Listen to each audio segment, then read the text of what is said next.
নমস্কাৰ welcome back to হানিপাল one YouTube channel. তো বন্ধু বান্ধৱসকল, আপোনালোকে অৰুণোদয় 3.0 ফৰ্মটো কেনেকৈ লাভ কৰিব আৰু এই ফৰ্মটো আপোনালোকে কেনেকৈ ফিল আপ কৰিব আৰু আপোনালোকে এই ফৰ্মখন কেনেকৈ ফিল আপ কৰিলে মানে আপোনালোকৰ মানে এই আঁচনিৰ পৰা আপোনালোকৰ নামটো কটা নাযায়, ৰিজেক্ট নহয় আপোনাৰ নামটো। তো মই আজি আপোনালোকক এইটো ভিডিঅ'ত আপোনাক ষ্টেপ বাই ষ্টেপ দেখুৱাম আপোনালোকে ফৰ্মখন কেনেকৈ পাব, ক'ত লাভ কৰিব পাৰিব। আৰু আপোনালোকে যদি মোৰ তৰফৰ পৰা এই ফৰ্মখন বিচাৰে, মোৰ তৰফৰ পৰা আপোনালোকে এই ফৰ্মখন কেনেকৈ লাভ কৰিব আৰু এই ফৰ্মখন আপোনালোকে ক'ত পাব। তো আপোনালোকে এই ভিডিঅ'টো একেবাৰে প্ৰথমৰ পৰা অলপো স্কিপ নকৰাকৈ চাই থাকিব। আৰু লগতে মই আপোনালোকক কৈ দিওঁ যে আপোনালোকে এই ফৰ্মখন আপোনালোকে কেনেকৈ ফিল আপ কৰিব। তো মই আপোনালোকক ফৰ্মটো কেনেকৈ ফিল আপ কৰিব মই আগতে আপোনালোকক এইটো দেখুৱাইছোঁ। ভিডিঅ'ৰ শেষত আপোনালোকক জনাই দিম যে আপোনালোকে এই ফৰ্মখন ক'ৰ পৰা পাব। তেন্তে বলক আমি ভিডিঅ'টো আৰম্ভ কৰোঁ। সো বন্ধু বান্ধৱসকল, আপোনালোকে এই ফৰ্মখন আপোনালোকে এনেকুৱা দেখা পাইছে, অৰুণোদয় 3.0। তো আপোনালোকে এই ফৰ্মখন আপোনালোকে কেনেকৈ ফিল আপ কৰিব মই আজিৰ এইটো ভিডিঅ'ত আপোনাক ষ্টেপ বাই ষ্টেপ মই দেখুৱাই দিম।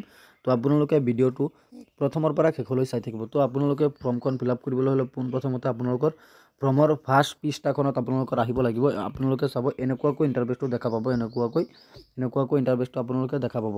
তাৰপিছত আপোনালোকৰ ইয়াত আপোনালোকে সোঁফালে চাব আবেদন নং ইয়াত লিখিব লাগিব, গতিকে আপোনালোকে এইটো লিখিব নালাগে। তাৰপিছত আপোনালোকৰ জিলাটো আপোনালোকে ইয়াত লিখি দিব। ওপৰত মানে এই হালধীয়া আখৰৰ ওপৰত মানে আপোনালোকে ইয়াত তাৰিখটো আপোনালোকৰ বহুৱাই দিব, আৰু আপোনালোকৰ নগৰত থাকে না গ্ৰামত থাকে বা গাঁৱত থাকে আপোনালোকে সেইটো চিলেক্ট কৰিব আৰু আবেদনৰ নংটো সিহঁতে বহুৱাই দিব আৰু ষ্টাম্পটো সিহঁতে মাৰিব। তো আপোনালোকে তাৰপিছত আপোনালোকে স্ক্ৰল ডাউন কৰিলে আপোনালোকে ইয়াত গম পাই যাব যে প্ৰথমতে ইয়াত লিখা হৈ আছে আবেদনকাৰীৰ বিৱৰণ, এড্ৰেছ ডিটেইলছ, ঠিকনাৰ বিৱৰণ। প্ৰথমতে আপোনালোকৰ ইয়াত মানে আপোনালোকৰ ব্লকৰ নামটো ইয়াত দিব লাগিব। তাৰপিছত আপোনালোকৰ গাঁও পঞ্চায়তৰ নামটো ইয়াত দিব লাগিব। তাৰপিছত আপোনালোকৰ মানে যিটো ৱাৰ্ড নং আছে বা আপোনালোকৰ ভিলেজৰ নামটো আপোনালোকে ইয়াত দিব লাগিব। তাৰপিছত আপোনালোকে চাব আপুনি মানে যিটো অঞ্চলত বাস কৰি আছে সেই অঞ্চলখনৰ বা আপোনালোকে যদি নগৰত বাস কৰি আছে তেনেহ'লে আপোনালোকৰ নগৰৰ নামটো আপোনালোকে ইয়াত ফিল কৰি দিব। তাৰপিছত আপোনালোকে তলফালে স্ক্ৰল ডাউন কৰিলে আপোনালোকে ইয়াত গম পাই যাব যে আবেদনকাৰীৰ নামৰ প্ৰথম অংশ, আপোনাৰ নামৰ যিটো প্ৰথম অংশ আছে প্ৰথম অংশটো আপোনালোকে ইয়াত বহুৱাই দিব। তাৰপিছত মিডিল নেমটো আপোনালোকে ইয়াত দিব নালাগে, যদি থাকে আপোনালোকে দিব আৰু নাথাকিলে নাই। তাৰপিছত আপোনালোকে লাষ্ট নেমটো ইয়াত বহুৱাই দিব। তাৰপিছত আপোনালোকে ইয়াত চাব যে আপোনালোকক জেণ্ডাৰটো আপোনালোকৰ চিলেক্ট কৰিব বিচাৰে, আপোনালোকে মেল হয় নে ফিমেল হয়, আপোনালোকে কি হয় আপোনালোকে চিলেক্ট কৰি লৈ ল'ব। তাৰপিছত আপোনালোকে ইয়াত চাব এজ, আপোনালোকৰ এজটো কিমান মানে 1/4/2020 পৰ্যন্ত বয়স, গতিকে আপোনালোকে আপোনালোকৰ টাইমটো আপোনালোকে চিলেক্ট কৰি লৈ ল'ব। 1/4/2020 পৰা 1/4/20 দিয়া হৈ আছে তাৰিখটো, আপোনালোকৰ মানে বয়সটো আপোনালোকে চিলেক্ট কৰি লৈ ল'ব, মানে আপোনালোকে ইয়াত ফিল কৰিব লাগিব। তাৰপিছত আপোনালোকে চাব আপোনালোকৰ যিটো ঘৰ নং আছে পঞ্চায়তৰ হেৰিমতে আপোনালোকৰ ঘৰ নাম্বাৰটো ইয়াত বহুৱাই দিব লাগিব আৰু আপোনালোকৰ লোকেলিটি বাসস্থান মানে ইয়াত আপোনালোকে বহুৱাই দিব। তাৰপিছত আপোনালোকে ইয়াত চাব পুলিচ ষ্টেচন, আপোনাৰ পুলিচ ষ্টেচন ক'ত আছে আপোনালোকে এইটো বহুৱাই দিব। তাৰপিছত আপোনালোকে চাব পাৰ বা পথৰ নাম, আপোনালোকে মানে যিটো গাঁৱত বা চহৰত আপোনালোকে বাস কৰি আছে আপোনালোকে ইয়াত আপোনাৰ হেৰিটো বহুৱাই দিব লাগিব, ইয়াত চিধা আপোনালোকে বহুৱাই দিব লাগিব, ইয়াত বহুৱাই দিব চিধাকৈ। গতিকে আপোনালোকে আপোনালোকৰ পথৰ নামটো আপোনালোকে বহুৱাই দিব। তাৰপিছত আপোনালোকৰ পিনক'ড কোনটো হয় আপোনালোকে চিধা বহুৱাই দিব ইয়াত।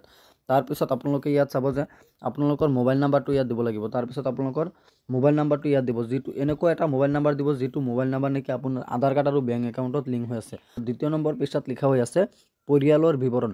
তো আপোনালোকে ইয়াত চাব চিৰিয়েল নাম্বাৰ, মানে আপোনাৰ পৰিয়ালত মুঠ মানুহ কেইজন আছে আপোনালোকে ইয়াত 1 2 3 4 কৈ আপোনালোকে বহুৱাই দিব। তাৰপিছত আপোনালোকৰ 1 নম্বৰত কোন হয়, 2 নম্বৰত কোন হয়, 3 নম্বৰত কোন হয় আপোনালোকে বহুৱাই দিব। তাৰপিছত নিজৰ নামৰ চিধা ইয়াত চাব বয়স বুলি লিখা আছে, এই বয়সটো আপোনালোকে ইয়াত লিখাই দিব। তাৰপিছত জেণ্ডাৰ মেল হয় নে ফিমেল হয় আপোনালোকে ইয়াত বহুৱাই দিব লাগিব। তাৰপিছত আপোনালোকৰ তাৰ লগত মানে আপোনাৰ মানে ৰিলেশ্যনটো কি, সম্পৰ্কটো কি আপোনালোকে ইয়াত বহুৱাই দিব। তাৰপিছত আপোনালোকে এইখিনি আপোনালোকে বুজাটো অলপ কঠিন হ'ব।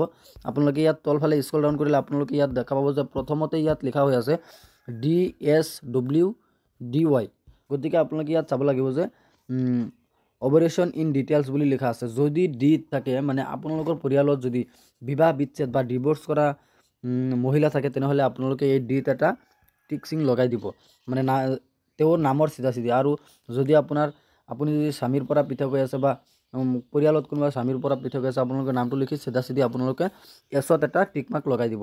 তাৰপিছত আপোনালোকে ইয়াত চাব যে বিধৱা, মানে যিসকল মানুহ বিধৱা আছে যদি তাইৰ নামটো ইয়াত থাকে তেনেহ'লে আপোনালোকে ইয়াত এজ টিজ বহুৱাই আপোনালোকে চিধা আপোনালোকে ডব্লিউত এটা ক্লিক কৰি দিব, আৰু যদি নাথাকে নাই আৰু তাৰপিছত আপোনালোকৰ বিকলাংগ, যদি কোনোবা বিকলাংগ আছে তেওঁৰ নামটো চিধা চিধি লিখি আপোনালোকে DOIত এটা ক্লিক কৰি দিব। তো আপোনালোকে চাগে নিশ্চয় এইটো বুজিয়ে পাইছে।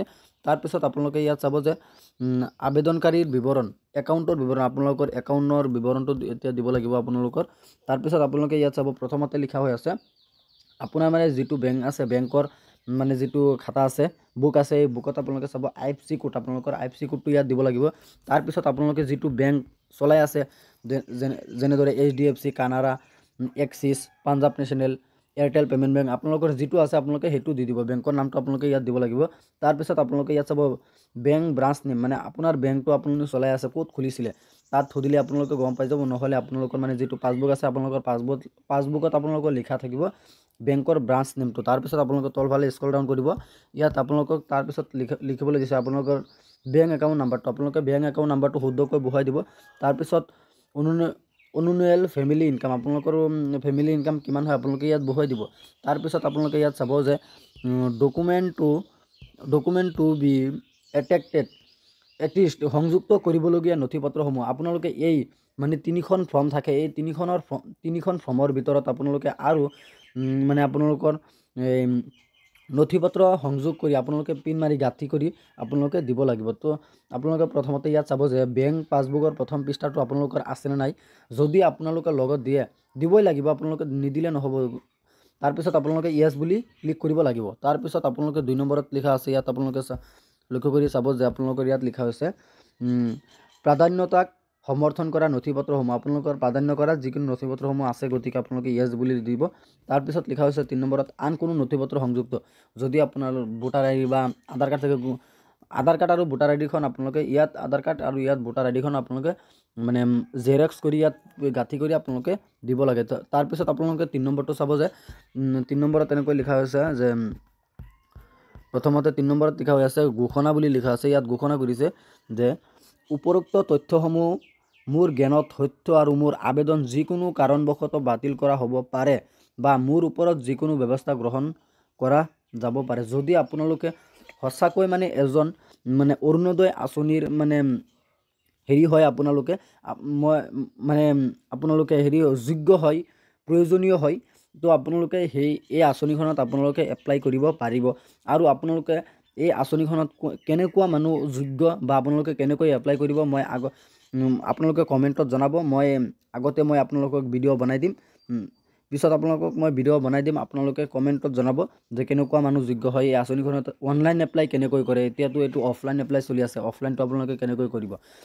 আপোনালোকে এই ফৰ্মখিনি ফিল আপ কৰি আপোনালোকৰ আধাৰ কাৰ্ড, বেংক পাছবুক আৰু আপোনালোকৰ ভোটাৰ আইডিটো আপোনালোকে লগত জেৰক্স কৰি আপোনালোকে মোৰ তৰফৰ পৰা এই ফৰ্মখন পাই যাব। আপোনালোকে কমেণ্ট বক্সত জনাব, তাৰপিছত মই আপোনালোকক দি দিম। তো আপোনালোকে হেৰি কৰিব, কৰাৰ পিছত আপোনালোকে এই পঞ্চায়তত গৈ জমা দিব, জমা দিয়াৰ পাছত আপোনালোকৰ হৈ যাব। গতিকে আপোনালোকে যদি সঁচাকৈ যোগ্য হয় তেনেহ'লে আপোনালোকে ইয়াত টিক মাৰ্ক এটা লগাই দিব। লগোৱাৰ পাছত আপোনালোকক মানে যিকোনো কাৰণৰ কাৰণে আপোনালোকৰ এই ফৰ্মটো ৰিজেক্ট হ'ব পাৰে, বাতিল হ'ব পাৰে, আৰু আপোনাৰ ওপৰত যিকোনো ব্যৱস্থা গ্ৰহণ কৰিব পাৰিব। আপোনালোকে ইয়াত টিক মাৰ্ক লগাই দিব। তাৰপিছত আপোনালোকে ইয়াত 2 নম্বৰত লিখা থাকিব মই অসম চৰকাৰক মোৰ দ্বাৰা প্ৰদান কৰা তথ্য প্ৰয়োজন অনুসাৰে শুধৰাবলৈ বা এই আঁচনিৰ সৈতে জড়িত চৰকাৰী কাৰ্যাৱলীৰ বাবে উপৰোক্ত তথ্যসমূহ ভাগ বটোৱাৰ কৰিবলৈ সন্মতি প্ৰদান কৰিছোঁ। ইয়াত আপোনালোকে 2 নম্বৰত ক্লিক কৰি দিব, সন্মতি প্ৰদান কৰিছোঁ বুলি চৰকাৰক কৈ দিব লাগিব।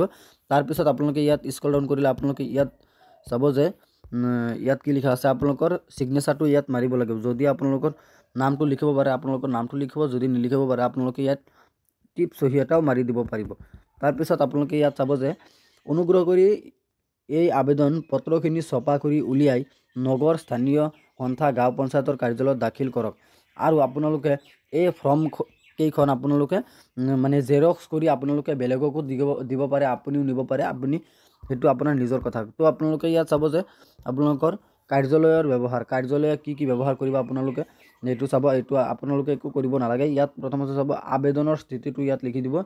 তাৰপিছত আবেদনৰ দিনাংকটো, এপ্লাই অন, আপোনালোকে কেতিয়া মানে হেৰি কৰিছিলে এইটো আপোনালোকে ইয়াত লিখি দিব।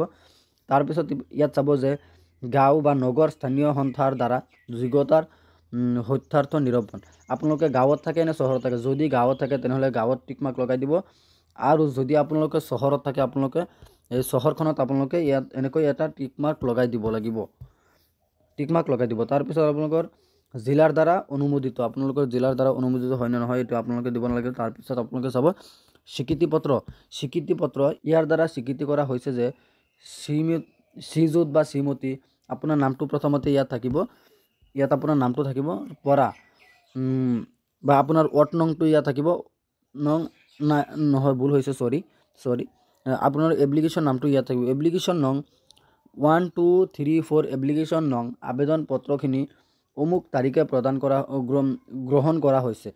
এইটো প্ৰথমতে আপোনাৰ নামটো ইয়াত থাকিব, তাৰপিছত আপোনালোকৰ এপ্লিকেশ্যন নাম্বাৰটো ইয়াত থাকিব আৰু আপোনাৰ আবেদন পত্ৰখিনি আপোনালোকৰ কিমান তাৰিখে মানে আপুনি জমা দিছিলে বা আপোনালোকে এপ্লাই কৰি আছে এইটো তাৰিখটো আপোনালোকে ইয়াত বহুৱাই দিব।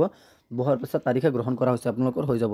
তাৰপিছত আপোনালোকে তলফালে স্ক্ৰল ডাউন কৰিলে ইয়াত আপোনালোকে চাব যে আপোনালোকৰ চিগনেচাৰটো ইয়াত কৰিব লাগিব। তাৰপিছত আপোনালোকৰ অনুমোদিত ডেটটো আপোনালোকে ইয়াত লিখিব লাগিব।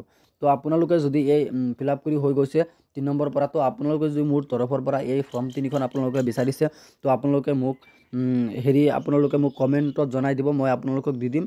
তো আপোনালোকে এই ফৰ্মখন কেনেকৈ ফিল আপ কৰিছে আপোনালোকে চাগে নিশ্চয় বুজিয়ে পাইছে আৰু ক'ত জমা দিব লাগিব, আপোনাৰ প্ৰমাণপত্ৰ কি দিব লাগিব আপোনালোকে চাগে নিশ্চয় বুজি পাইছে। তো আপোনালোকে যদি মোৰ চেনেলত নতুন হৈছে প্লিজ মোৰ চেনেলটো ছাবস্ক্ৰাইব কৰি ভিডিঅ'টোত এটা লাইক কৰি দিব আৰু এই ভিডিঅ'টো আপোনাৰ লগৰ বন্ধু বান্ধৱীসকলক হোৱাটছআপত ফেচবুকত আপোনালোকে যিমান পাৰে শ্বেয়াৰ কৰি দিব, যাতে সকলোৱে এই ভিডিঅ'টো চাই ফৰ্মখন অৰুণোদয় 3.0 ফৰ্মখন লাভ কৰিব পাৰে আৰু যাতে ফৰ্মখন ফিল আপ কৰি পঞ্চায়তত জমা দি এই আঁচনিখন লাভ কৰিব পাৰে।